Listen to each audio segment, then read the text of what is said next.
Therefore, we are so in love with our fleeting wealth, we become capable of doing anything that Jesus abhors.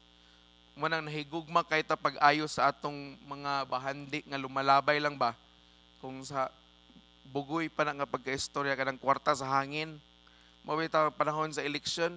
Sus, abi nimo og ka ng kuan, abi nimo ka ng maayo kay nga daghan kay imong kwarta ba, pero kung imong hunaw-naon, kwarta ra na sa hangin.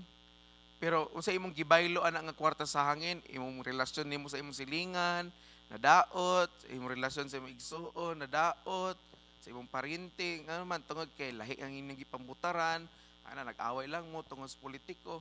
So what Jesus abhors ato gakabuhat. Okay? Come to think of it, is it bad to get rich? Dautan ba yung dato? Dili. Of course not, for as long as we don't make our earthly wealth our God. Okay? Instead, why not use wealth to help advance the kingdom of God? Why not gamito nato ang atong bahandi aron nga mapalapad ang gingarian sa Dios? Okay? For the simple reason that the more that we give away our riches, the more we become fit for the kingdom of God. The more nga atong ihatag ang atong bahandi, okay, para sa gingarian sa Dios, the more hinuon nga makasulod ta sa gingarian sa Dios. God created us to freely aspire for His kingdom in heaven and not to be permanently imprisoned by our riches in this world. Gihimo ta sa Dios aron nga mangandoy ta sa iyang langit ng gingarian. Dili ta nga masubraan or ma-permanently nga mangandoy or mapriso sa ato mga bahandi niini nga kalibutan. Okay? Hinaot nga when God calls us, okay, we don't think twice, thrice, but we just say, yes, Lord, I will follow you. Nga dili ta magduha-duha whether you are rich, okay, whatever your status in life is. When God calls us, I hope and pray nga all of us will immediately say, yes, Lord, I will follow. Okay? We just drop everything. Kay aron nga mosunod ta sa iya ha.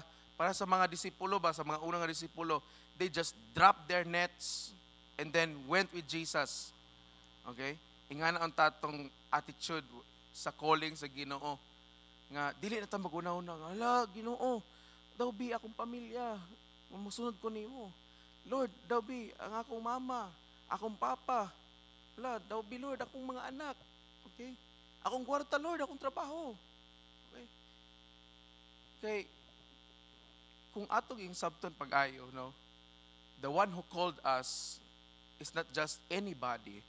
The one who called us is the owner of all things, the God of heaven and earth. The God who owns everything. Ang Diyos nga mo'y tag-iya sa tanan. So ngano man nga mahadlok ta nga nga biyaan nato kung unsay naa nato. Okay? Dagan mga tao nga ilang gi drop everything ang ilaha para sa pagsunod kang Kristo. Even dagan mga dato karon nga mga Kristohanon nga tinuoray gyud nga nagsunod. Unsay nahitabo nila ni samot ni sila kadato. Kiangat gyud ngano man tungod kay the moment nga God called them to follow Him, they did not hesitate to follow Him. But instead, they just followed and God took them to places that they have never been before. Og mauna nga they become more rich, in their wealth, but at the same time, nakakaplag po sila og bag-o nga bahandi sa ilang kinabuhi. Mao ang ilang relasyon sa Dios. Okay? So, mo na nga hinaot nga kita usab, okay? Again, dili daotan nga magpadato, dili daotan nga maningkamot ka, pero mahimo lang ng daotan kung ang imong bahandi, imo nang gihimong Dios sa imong kinabuhi. Kung nadato lagi ka, pero gipasagdan nimo imong relasyon sa Ginoo, wa na ka nagkadimao sa imong pagpangalagad, pagsimba, then daotan na dili na panalangin. It's not considered a blessing. Okay, but it's considered already a curse from you. Og labaw sa tanan, you have committed idolatry.